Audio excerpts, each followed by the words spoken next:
ప్రేక్షకులందరూ నమస్కారం.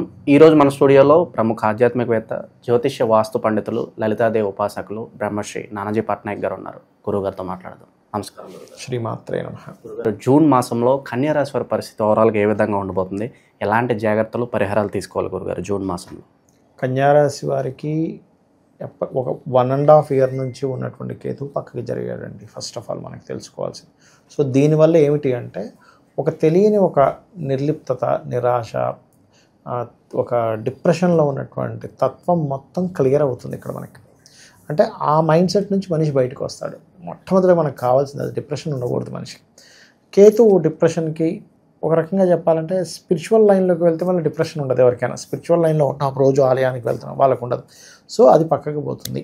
అది మెయిన్గా ఇది. ఇంకోటి ఏంటంటే వీళ్ళకి లాభస్థానంలో కుజుడు ఇంకొక వారం రోజులు ఉంటున్నాడు. వారం రోజుల తర్వాత మారుతున్నాడు. కాబట్టి ఏమిటంటే ఒక్క వారం దాటిన తర్వాత చేసేటువంటి వ్యాపారాలలో బాగుంటుంది. ఇప్పుడు ఏదైతే కొంచెం సిబ్లింగ్స్ వల్ల లేకపోతే సడన్గా ఉండేటువంటి లాసెస్ వల్ల పడుతున్నటువంటి ఇబ్బంది వారం తర్వాత నుంచి చాలా క్లియర్ అవుతుంది. ఇది జూన్ మాసంలో ఫస్ట్ వీక్ తర్వాత. ఈ వీడియో వింటున్నప్పటి నుంచి వారానికి కాదు, జూన్ మాసంలో ఫస్ట్ వీక్ తర్వాత.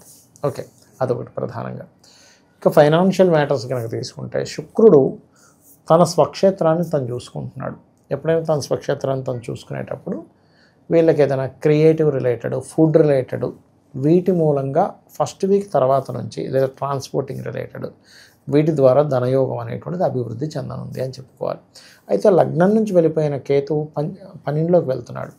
ఈ పన్నెండులోకి వెళ్ళి అక్కడ కుజుడు రావడం వల్ల, ఇప్పుడు ఇన్ని రోజులు 11లో ఉంటున్నాడు కదా కుజుడు, ఫస్ట్ వీక్ తర్వాత 12లోకి రావడం వల్ల తండ్రికి సంబంధించిన ప్రాపర్టీ విషయంలో తెలియని కొన్ని ఆటంకాలు, కొంత ఘర్షణలు ఉంటాయి.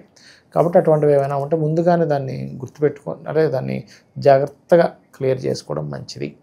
గురుగారు, శుభకార్యాల పరిస్థితి ఏంటి? కొత్త ఇల్లు కొనుక్కోవాలి, ఒక స్థలం కొనుక్కోవాలని అనుకుంటూ ఉంటారు, వాళ్ళ పరిస్థితి ఎలా ఉండబోతుంది? ఇక్కడ ఏంటంటేనండి 4వ అధిపతి కేంద్రంలో ఉన్నాడు. అంటే కన్యా లగ్నానికి గురువు చతుర్థాధిపతి, చతుర్థ సప్తమాధిపతి, ఉభయ కేంద్రాధిపతి అంటారు. అయితే ఆ ఉభయ కేంద్రాధిపతి మరొక కేంద్రంలో ఉన్నప్పుడు తన కేంద్ర స్థానాన్ని చూసుకుంటున్నాడు. ఎప్పుడైతే తన ఓన్ హౌస్ని తను చూసుకుంటాడో గురువు ఖచ్చితంగా గురుబలం అనేటువంటి చతుర్థం మీద ఉంది వీళ్ళకి. కాబట్టి ఈ రాబోయే 6 monthsలో, అంటే ఇది యాక్చువల్గా మనం జూన్ మాసం గురించి చెప్పుకుంటున్నాం, 6 months అక్కడ ఉంటాడు. తర్వాత కర్కాటకంలోకి వచ్చి మళ్ళీ వక్రించి వెనక్కి వెళ్తున్నాడు. కాబట్టి గృహం కొనుక్కోవచ్చు, అందులో ఎటువంటి డౌట్. ఇది గోచారంలో ఉన్న బలం. వీళ్ళ పర్సనల్ చార్ట్లో కనుక ఎవరికైనా ఎప్పుడైనా గుర్తుపెట్టుకోండి, జన్మజాతకంలో, ఎందుకంటే కన్యాలగ్నం వారు సహజంగానే లౌక్యం ఎక్కువగా ఉంటుందండి. వీళ్ళు ఏంటంటే ఏదైనా మేనేజ్ చేయగలరు అనే బలం ఉంటుంది కన్యాలగ్నం వారికి, కన్యవారికి. అయితే వీరికి ఎప్పుడైతే గురువు చూస్తుంటాడో వీళ్ళ పర్సనల్ చార్ట్లో కనుక 3rd house, అంటే 3వ స్థాన ఫలితాలు, 6వ స్థాన ఫలితాలు, లేకపోతే 9వ స్థాన ఫలితాలు, ఇట్లా ఫలితాలు వచ్చేటప్పుడు మాత్రం, 11వ స్థాన ఫలితాలు వచ్చేటప్పుడు మాత్రం మీరు గృహం తీసుకునేటప్పుడు కాస్త చూసుకొని తీసుకోవాలి. బట్ వీళ్ళకి ఇప్పుడున్న గ్రహస్థితి మాత్రం అనుకూలంగానే ఉంది. అయితే డబుల్ ట్రాన్సిట్ అంటారు, అంటే శని గురువులు ఇద్దరూ చూస్తున్నారు చతుర్థ భావాన్ని. కాబట్టి ఎప్పటి నుంచో వీళ్ళు చేస్తున్న ప్రయత్నం ఇప్పుడు సఫలీకృతం అయ్యేటువంటి సమయంగా చెప్పుకోవచ్చు. అది ఓన్లీ గృహం ఒకటే కాదు, ఎడ్యుకేషన్ వైజ్గా కూడా వీళ్ళకి బాగుంటుందని చెప్పుకోవచ్చు డబుల్ ట్రాన్సిట్ వల్ల. ఎవరన్నా సహాయం అడిగినా వెంటనే డబ్బులు ఇస్తూ ఉంటారు, అలాగే షూరిటీలు పెడుతూ ఉంటారు. సో ఆర్థిక పరంగా ఎలా ఉండబోతుంది గురుగారు వీళ్ళకి? ఒకటేంటంటేనంటే ఇందాక నేను చెప్పినట్టుగా శుక్రుడు తన ఓన్ హౌస్ని చూస్తున్నందుకు ప్రాబ్లం ఏమీ లేదు. కాకపోతే ఇన్వెస్ట్మెంట్ చేసే విషయంలో కొంచెం చూసుకొని చేయాలి మొదటి 2 నెలలు కూడా, ఎందుకంటే కుజుడు కేతు కలిసి ఉంటున్నారు కదా, ముఖ్యంగా భూముల మీద. కాబట్టి ఆర్థికమైనటువంటి ఇంప్రూవ్మెంట్స్ అయితే కన్యా లగ్నం వారికి ఖచ్చితంగా బాగుందని మనం చెప్పవచ్చు, అందులో ఎటువంటి సందేహం లేదు. ఎందుకంటే మనకి 6వ స్థానంలో కూడా రాహు ఉన్నాడు. ఒక రకంగా చెప్పాలంటే 6వ స్థానంలో ఉండే గ్రహాలు కూడా మనకి ధన సంబంధించిన విషయాలను సూచిస్తూ ఉంటాయి. బికాజ్ ఆఫ్ నిత్య జీవితం అనమాట. 6th house పాపగ్రహం, అందులో ముఖ్యంగా రాహు కానీ, కుజుడు కానీ, శని కానీ ఉండడం మంచిదే. సో ఫైనాన్షియల్ గ్రోత్ వీళ్ళకి బాగానే ఉంది. బట్ ఫస్ట్ వీక్ దాటిన తర్వాత బాగుంటుంది. ఫస్ట్ వీక్ అంతా ఎలా ఉంటుందంటే ఫైనాన్స్ కోసమే కొన్ని ఘర్షణలు కూడా అవుతాయి. అది అన్నదమ్ములు వరుస వాళ్ళతో ముఖ్యంగా అయిన వాళ్ళతోనే గొడవలు అవుతుంది. ఓకే, ఇక ఆరోగ్యపరంగా ఏదైనా జాగ్రత్తలు తీసుకోవాల్సిన అవసరం ఉందా గురుగారు? ఆరోగ్యపరమైన విషయాలు కనుక చూసుకుంటే ఇక్కడ మనం 6వ స్థానాన్ని తీసుకోవాలి. ఆరోగ్యపరమైన విషయాల కోసం 6వ అధిపతి 7వ స్థానంలోకి వెళ్ళి ఉన్నాడు. కాబట్టి మొదటి వారం కొంచెం బాడీ పెయిన్స్ లాంటివి వస్తుంటాయి. బాడీ పెయిన్స్, లేకపోతే పాదానికి మోకాలికి మధ్య భాగం కొంచెం కాలు లాగడం, ఇలాంటివి ఉంటాయి. కానీ పెద్ద పెద్దవి ఉండదు, జస్ట్ పెయిన్స్ లాంటివి వచ్చే ఛాన్సెస్ అధికంగా ఉంది.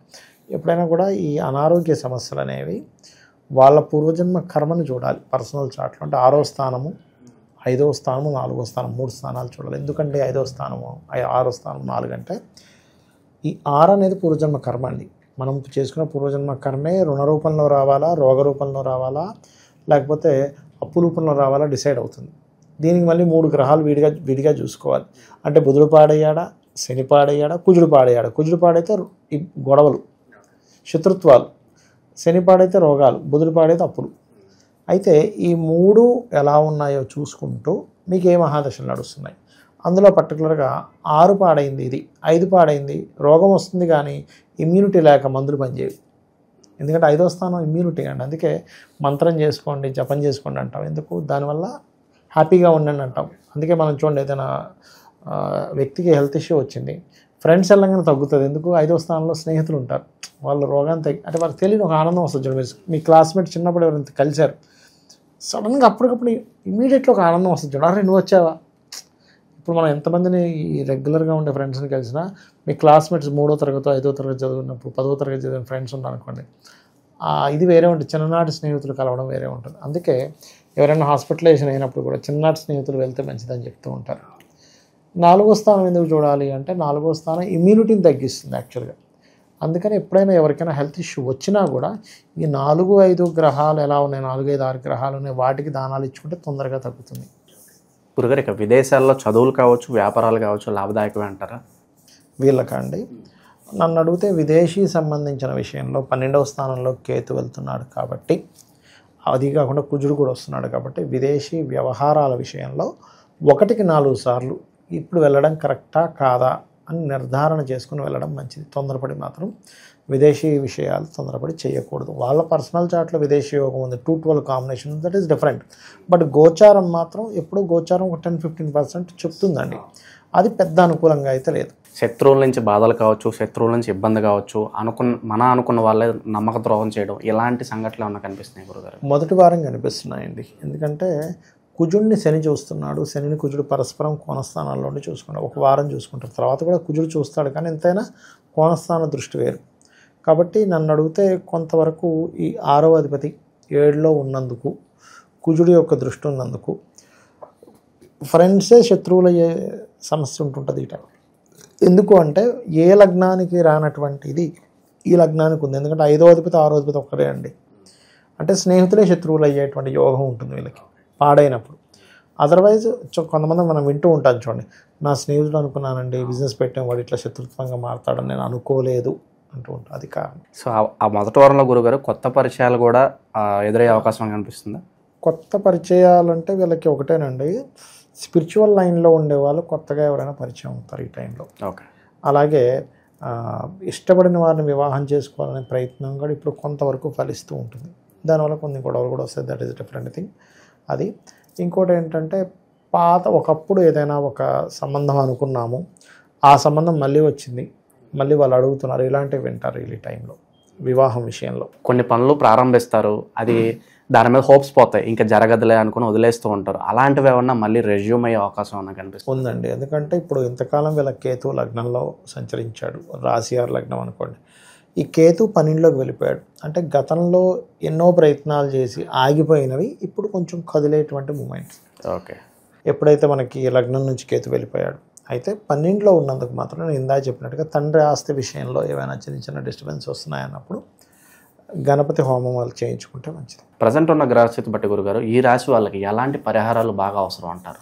ఒకటేనండి, కన్యా లగ్నం వారు లేదా కన్యా రాశి వారు ఎప్పుడూ కూడా వెంకటేశ్వర స్వామి ఆరాధన చేయడం లైఫ్ లాంగ్ రెమెడీ. అది ఇంకా లైఫ్ లాంగ్ అనమాట. ఒక్కొక్క జాతకానికి ఒక్కొక్కటి ఉంటుందండి. పర్సనల్ చార్ట్ తీసుకుంటే మీ పంచమాధిపతి ఎవరు, ఎక్కడ వెళ్ళి కూర్చున్నాడు, ఎవరు ఫైనల్గా పంచమాన్ని కంట్రోల్ చేయగలరని ఉంటుంది. బట్ జనరల్గా తీసుకుంటే కన్యా లగ్నం లేదా కన్యా రాశి వాళ్ళు వెంకటేశ్వర స్వామిని, ఎందుకంటే ఆ ఎనర్జీ ఎందుకు మనకి ఇన్ని అవతారాలు అంటే ఒక్కొక్కది ఒక్కొక్కటి ఎనర్జీ. ఇప్పుడు నరసింహస్వామి అవతారానికి ముందు చాలా అవతారాలు అయ్యాయండి. హిరణ్యకశిపుని సంహరించడం నరసింహ అవతారమే అవసరం అక్కడ. ఎందుకు? ఆయన కోరిక అలా ఉంది. ఆయన ఎలాంటి వాళ్ళతో ఎలాంటి చావు రాకూడదని ఆయన అనుకున్నాడు అంటే, పగలు కానీ రాత్రి కానీ ఇంటి కానీ బయట కానీ ఆకాశంలో కానీ భూమి మీద ఇవేవి నాకు అవ్వకూడదు, ఎటువంటి వెపన్స్తో నాకు జరగకూడదు అనుకున్న గోర్లతో జీల్చేసాడు. అలాగే ఎలా ఉంటుందంటే మనకి మనం చేసుకున్న పూర్వజన్మ కర్మల్ని బట్టి మనకి రుణ రోగ శత్రువులు వస్తూ ఉంటాయి. దాన్ని కంట్రోల్ చేసేది పంచమం. వీళ్ళకి ఈ కలియుగ దైవమైనటువంటి వెంకటేశ్వర స్వామి యొక్క నామస్మరణే అద్భుతాలు చేస్తుంది. దీంతో పాటు వాళ్ళ పర్సనల్ చార్ట్లో పంచమాన్ని ఎవరు ఫైనల్ తీసుకున్నారు, ఫైనల్స్గా ఒకరు తీసుకుంటారు, పంచమాన్ని కంట్రోల్ చేసే వాళ్ళు వీళ్ళు అని, వాళ్ళని కనుక చేసుకుంటే ఇంకా బాగుంటుంది.